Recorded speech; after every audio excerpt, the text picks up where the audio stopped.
Welcome to I'm the Tigers News. It's the second day of Spirit Week, and of course, it's Toga Day. I'm Kennedy Lamb. And I'm Justice Dan. Thanks again for joining us for the news we're following for you. With a week left before the New York State primary, candidates from both political parties have been traveling the state looking for support. Democratic candidate Bernie Sanders was in Syracuse earlier on today, looking to continue his recent momentum as he tries to catch frontrunner Hillary Clinton. She was in Syracuse last week. Republican John Kasich was at Le Moyne College last Friday, while frontrunner Donald Trump is headed to Rome Tuesday and is scheduled to hold a rally in Syracuse on Saturday. Ted Cruz's campaign has not announced a stop in central New York. A white South Carolina police officer who was charged with a felony for shooting and killing a black driver at the end of a chase took a plea deal Monday and was sentenced to 3 years of probation. Justin Craven, 27, pleaded guilty to a misdemeanor conduct in office, multiple media outlets reported. A prosecutor wanted North Augusta police officer charged with voluntary manslaughter, which carries up to 30 years in prison, but a grand jury refused to indict Craven. He was later charged with a different felony. Craven's plea comes amid a nationwide debate over the use of force and how white police officers threat black people, fueled by high-profile incidents including the fatal shooting of Michael Brown in Ferguson, Missouri, and Freddie Gray's death after he was injured in a Baltimore police van. New York City will implement a raft of reforms to combat its high level of homelessness, Mayor Bill de Blasio said on Monday, following a 3-month review of the problem. In New York, the United States' largest city, around 58,000 people sleep in shelters each night, representing the largest homeless population for any U.S. metropolitan area, according to the National Alliance to End Homelessness. Nearly half of those homeless are children. The changes announced on Monday are intended to address the issues in 4 key areas: preventing at-risk residents from losing their homes, moving homeless out of shelters and into permanent housing, improving conditions at shelters, and reducing the number of homeless who sleep on the streets. To dump or not to dump, a little discussed substance is the question brewing in Japan as it grapples with the aftermath of the nuclear catastrophe in Fukushima 5 years ago. The substance is tritium. The radioactive material is nearly impossible to remove from the huge quantity of water used to cool melt-down reactors at the Fukushima Daiichi plant, which was wrecked by the massive tsunami in northeastern Japan in March 2011. The water is still accumulating since the 300 tons are needed every day to keep the reactors chilled. Some is leaking into the ocean. Israeli mathematicians and archaeologists say they have found evidence to suggest that key biblical text may have been composed earlier than what some scholars think. Using handwriting analysis technology similar to that employed by intelligence agencies and banks to analyze signatures, a Tel Aviv University team determined that a famous hoard of ancient Hebrew inscriptions, dated to be around 600 BC, were written by at least 6 different authors. Although the inscriptions are not from the Bible, their discovery suggests that there was widespread literacy in ancient Judah at the time that would support composition of biblical works. The San Antonio School District on Monday fired a school police officer seen on a viral video body slamming a 12-year-old girl, saying his use of force was unwarranted. Shortly after the video was released last week on social media, the district said it was investigating Officer Joshua Keem, who has been with the district since February of 2015.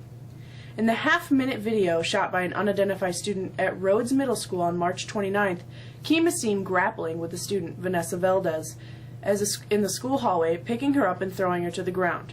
The girl lies motionless while the officer handcuffs her and then gets up and leads her away by the officer. The video does not show what led up to the incident or what followed. Say so long to sub-$2 gasoline prices.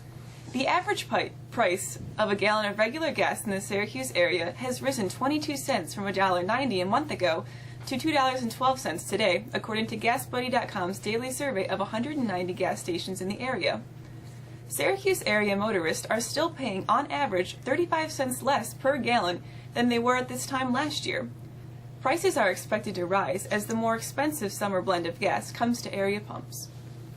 In today's Odd News of the Day, we look to Detroit, where a performance captivated a Comerica Park crowd that wasn't enjoying the Detroit Tigers' 7-4 loss to the Pittsburgh Pirates. Bill Duggan caught 5 foul balls in the first 8 innings. Duggan, who gave all 5 to nearby kids, was sitting behind home plate in an area normally used for fans with wheelchairs. With a small crowd on the chilly afternoon, he took advantage of the extra space to catch 3 pop-ups, all on the fly, and a snare to 2 ricochets off the fencing of the press box. The 39-year-old said he's caught more than 200 balls in his years as a Tigers fan, both in batting practice and games, but 5 was his record for a game. How about that? We've got some reason to be optimistic regarding the weather. Here's Alexis with a spring-like forecast.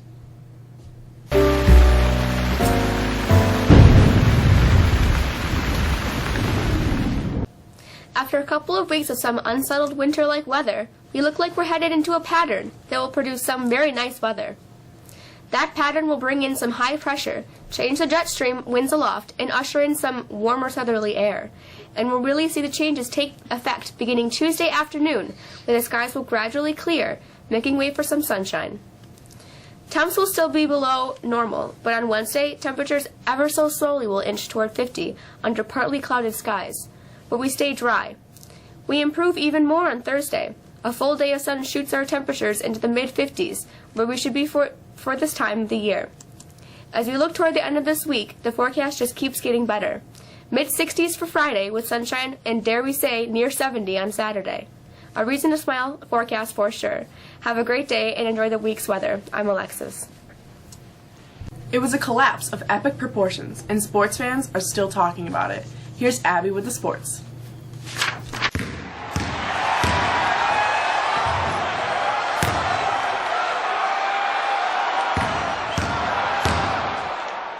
Golf fans and sports fans are still talking about the collapse 22-year-old Jordan Spieth had in trying to win golf's greatest championship, the Masters, for the second year in a row. After extending his lead to 5 after 4 consecutive birdies to close out his front 9. Spieth bogeyed number 10 and 11, and then on the par 3 12th, hit his tee ball into the water.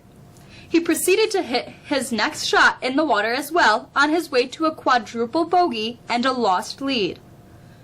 Britain's Danny Willett played flawlessly down the stretch on his way to the 5-under round to claim his first major championship.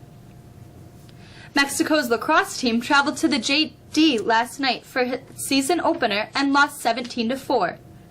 Brie Emery, Selena Monroe, Caitlin Sperling, Emma Andrews, Aaron Gilmore, and Cassidy Myers all scored for Mexico, which travels to ESM tonight. The Syracuse Chiefs will be happy to see some better weather. Their second attempt at a home opener on Monday was postponed. The Chiefs were scheduled to host the Buffalo Bisons at 6:30 p.m. on Monday, but that game was rained out. The team has scheduled a doubleheader Tuesday against Buffalo starting at 4 p.m. Of course, the Chiefs were scheduled to open the season last Thursday, but snowy conditions postponed that plan. And finally, how about this feel-good story? A Philadelphia police officer wounded in an ambush while sitting in his patrol car in January temporarily traded his gun and his badge for a baseball and a ring. Jesse Hartnett threw out the first pitch at the Phillies home opener on Monday, and before walking off the field, he reached into the sling supporting his injured left arm, pulled out a ring, and proposed to his girlfriend. She said yes to raucous applause from the Phillies faithful. That's it for sports. I'm Abby Garrett.